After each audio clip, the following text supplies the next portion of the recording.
Bonjour, bonsoir à toutes et à tous, bienvenue sur la chaîne Max of Blind Test. Donc on se retrouve aujourd'hui pour la, on va dire, deuxième partie du top 10 sur les prédateurs.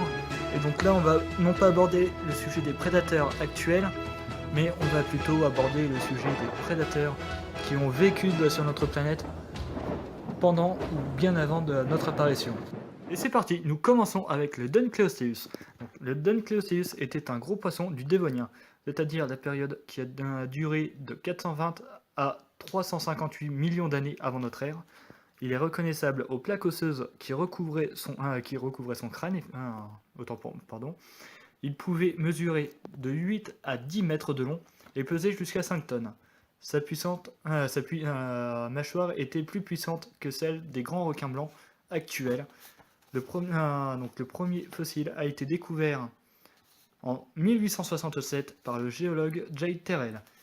On ne connaît pas vraiment son régime alimentaire, mais les scientifiques pensent qu'il se trouvait au sommet de la chaîne alimentaire et qu'il pouvait très certainement être cannibale.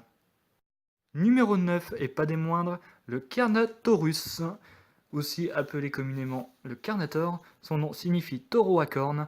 Pourquoi ?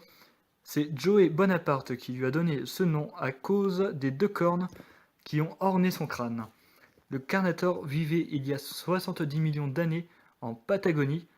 Donc, la Patagonie est une région située entre le Chili et l'Argentine, donc en Amérique du Sud, à la fin du Cétacé supérieur.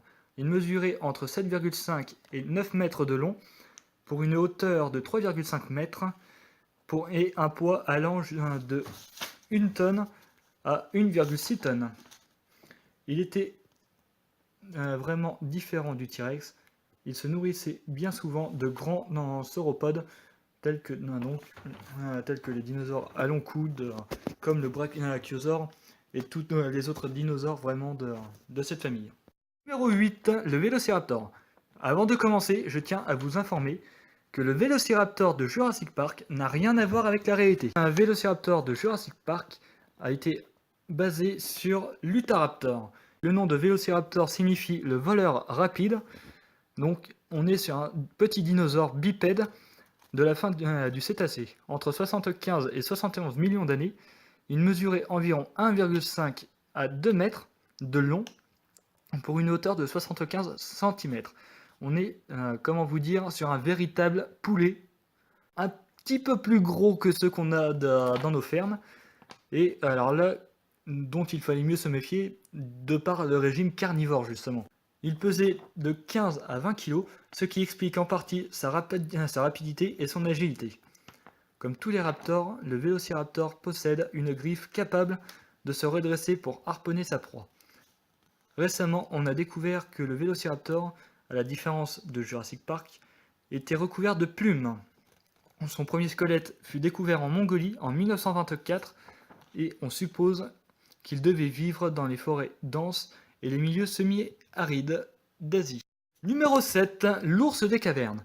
L'ours des cavernes était le plus grand de l'histoire. Il a vécu dans le Pléistocène supérieur, donc il y a plus de 400 000 ans. Sur ses quatre pattes, il mesurait 1,3 m de haut, mais une fois redressé, il dépassait les 3,50 m, pouvant peser bien souvent jusqu'à 450 kg, soit le triple d'un ours brun actuel. Après avoir examiné les dents fossilisées de cet animal, les chercheurs pensent qu'il devait être végétarien, mais pourquoi n'aurait-il pas eu un régime omnivore comme les autres ours? Ce qui aura eu raison de cet imposant animal, c'est bien souvent l'homme du paléolithique, Homo sapiens, c'est-à-dire nous-mêmes, et nos ancêtres les Néandertals. L'ours des cavernes vivait dans les grottes glaciaires d'Europe, et justement, ces grottes étaient bien souvent l'objet de conflits entre l'ours, les hommes et les lions des cavernes. Numéro 6, le Smilodon. Le Smilodon est un genre de félin qui vivait en Amérique entre 2,5 millions d'années et 10 milliers d'années, c'est-à-dire à peu près en même temps que nos ancêtres. Les Smilodons ressemblaient aux lions actuels. Leurs canines mesuraient entre 18 et 20 cm de long, tandis que leur corps mesurait de 2,5 à 4 mètres de long, pour un poids grosso modo entre 55 kg et 250 kg. Les scientifiques se sont basés sur le comportement des lions d'Afrique pour comprendre comment ils vivaient. Les smilodons, ou aussi communément appelés tigres à dents de sabre, ont disparu suite à la disparition de leur proie et à l'adaptation de nouvelles espèces trop rapides pour leur méthode de chasse. Numéro 5, le spinosaure. Le spinosaure est un prédateur de l'Albien, 110 millions d'années, et au Cénomarien, donc 97 millions d'années. Dans l'actuelle Afrique du Nord, il est reconnaissable à sa collerette sur son dos. Il était principalement piscivore et s'adaptait aussi bien à la vie sur Terre qu'en mer. Il pouvait mesurer 15 mètres de long et peser plus de 4 tonnes. Le premier fossile répertorié et découvert de cette espèce fut découvert au Maroc. Numéro 4, si vous n'aimez pas les serpents, passez tout de suite au numéro 3, puisque nous allons aborder le sujet du titanoboa. Le titanoboa est un serpent ayant vécu au Paléocène, donc de 61,7 à 58,7 millions d'années. Son premier fossile fut découvert dans une mine de charbon en Colombie. Je vous ai complètement passé le nom de la mine, puisque je ne sais pas comment il faut prononcer le colombien. On pense qu'il devait vivre dans les forêts humides et adapté comme l'anaconda au milieu terrien et marin. Il mesurait jusqu'à 16 mètres de long et pesait 2 tonnes, mais il serait plus proche du boa constrictor actuel. Et il faut savoir que ce serpent géant se nourrissait d'alligators et de gros poissons et autres crocodiles qu'il pouvait bien évidemment croiser sur son chemin. Numéro 3, le mosasaure. Découvert en 1766 à proximité de Maastricht, le mosasaure est un reptile marin signifiant le lézard de la Meuse. Il a vécu au Crétacé supérieur entre 70 et 66 millions d'années. Il mesurait 18 mètres de long et pesait 15 tonnes. Il était le seigneur marin de son époque et se nourrissait de tortues, plésiosaures, de ptérosaures, de calmars, de requins, et il était bien souvent cannibale, a toujours cherché à se nourrir des plus jeunes. Comme on peut le voir dans Jurassic World, il se nourrissait grosso modo de tout ce qu'il trouvait. Certains scientifiques seraient même que le mosasaure ait pu connaître le mégalodon et que les deux auraient pu justement se battre de la chair de l'autre. Numéro 2, le tyrannosaure. Le tyrannosaure, ou T-Rex pour les intimes, a vécu au Maastrichtien supérieur, entre 68 et 65 millions d'années, dans l'actuelle Amérique du Nord.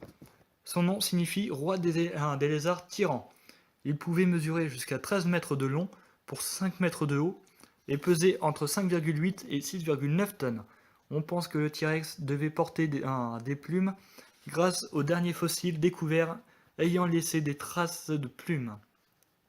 Il se nourrissait de toutes sortes de dinosaures de son époque, d'où le surnom qui lui a été attribué. Il faut savoir que dans la culture populaire, le tyrannosaure est vu comme un énorme lézard géant. Et un autre débat qui reste assez mystérieux vis-à-vis de Jurassic Park et Jurassic World. Donc Steven Spielberg, dans ses films, fait passer le tyrannosaure pour un détecteur de mouvement. Et contrairement à ce que justement il a cherché à faire croire en passant par Hollywood, le tyrannosaure avait une excellente vue et un excellent odorat. Il pouvait sentir votre peur à des kilomètres, et si vous aviez le malheur de vous couper, il ressentait aussi l'odeur du sang. Numéro 1, alors là, on quitte vraiment les dinosaures pour revenir à peu près au début de l'époque de l'humanité, puisque nous allons parler ensemble du plus grand requin jamais existé sur Terre. Il s'agit donc d'un énorme requin blanc qui pouvait mesurer la taille d'un bus de 18 mètres et peser jusqu'à 60 tonnes à lui seul, une fois à l'âge adulte. Voici celui que les scientifiques ont nommé Grande Dent par la découverte justement de cet animal qui ne sont que des simples dents fossilisées de 15 cm, autant pour moi, de long, puisqu'il nous avons là le mégalodon. Ce super prédateur était le plus grand requin de son temps et se nourrissait de baleines, de poissons et autres mammifères marins pour les plus jeunes.